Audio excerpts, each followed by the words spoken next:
한국인이 오랜 세월 동안 해온 고민이 있습니다. 짜장면을 먹을까, 짬뽕을 먹을까? 이 어려운 선택의 고민을 해결하기 위해 나온 것이 바로 짬짜면입니다. 하나의 그릇이 둘로 나눠져서 짜장면과 짬뽕을 같이 먹을 수 있게 된 것이죠. 인생은 선택의 연속이라고 하지만 누구나 선택을 쉽게 하지는 못합니다.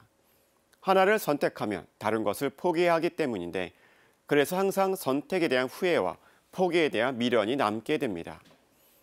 선택과 포기는 빛과 그림자처럼 항상 따라다니는 관계로 선택을 해야 하는 입장에서는 너무나도 괴로운 문제입니다.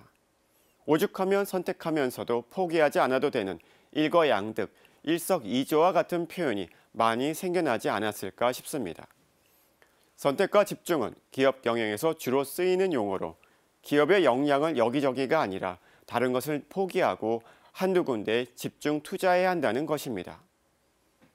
애플에서 쫓겨났던 스티브 잡스는 1997년 애플에 다시 복귀하면서 기존 제품의 70%를 포기하고 몇 가지 주요 제품에만 집중했고, 그 결과 애플은 큰 성공을 거두게 됩니다.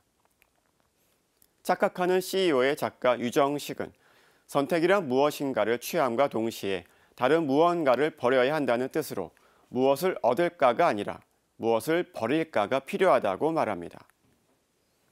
정당은 정치에 대한 이념이나 정책이 일치하는 사람들이 정치적 이상을 실현하기 위한 조직으로 선거를 통해 국민의 지지를 얻어 정권을 장악하고자 합니다. 다음 달 시장 보궐선거를 앞두고 여권과 야권은 각각 단일화 과정을 거쳤습니다. 특히 야권의 단일화 과정은 큰 주목을 받았습니다.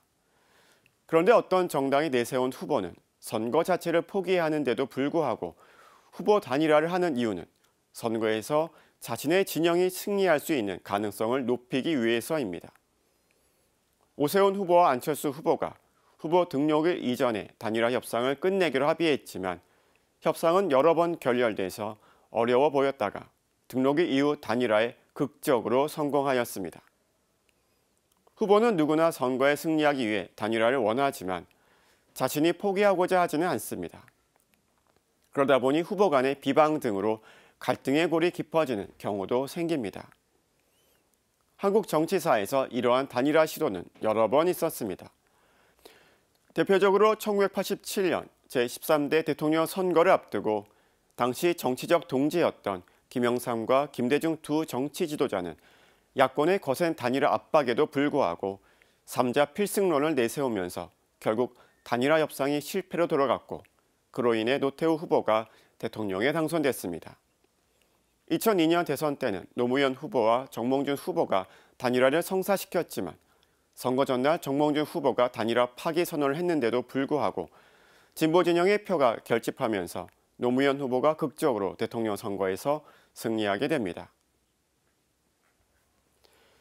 정치인의 수호 성인으로 불리는 성 토마스 모어는 헨리 8세의 부당한 결혼에 반대하면서 사형에 처해지게 됩니다. 성인은 단두대 앞에서 이렇게 말했다고 합니다. 나는 왕의 충실한 신하로 죽습니다. 하지만 그 전에 앞서 나는 하느님의 신하로 죽는 것입니다. 왕 앞에서 반대하는 것도, 죽음 앞에서 자신 있게 말하는 것도 쉬운 일은 아닙니다. 루카복음서에 이런 구절이 있습니다. 어떠한 종도 두 주인을 섬길 수 없다. 하느님과 재물을 함께 섬길 수 없다. 그리고 마르코 복음서에도 이런 구절이 나옵니다. 가진 것을 팔아 가난한 이들에게 주어라. 그리고 와서 나를 따라라. 선택에는 포기가 따릅니다. 하지만 선택에 대한 후회와 포기에 대한 미련이 항상 크고 끈질기게 따라옵니다. 2000년 전이나 지금이나 선택과 포기가 쉬울 수는 없지만, 이것을 없앨 수 있는 유일한 방법은 선택을 안 하는 선택을 하는 것이 아니라 선택에 대한 확신을 갖는 것입니다. 그래서 요한복음서는 이렇게 말합니다. 용기를 내어라. 내가 세상을 이겼다. 오늘 사제의 눈은 아름다운 단일화가 가능할까였습니다. 평화를 빕니다.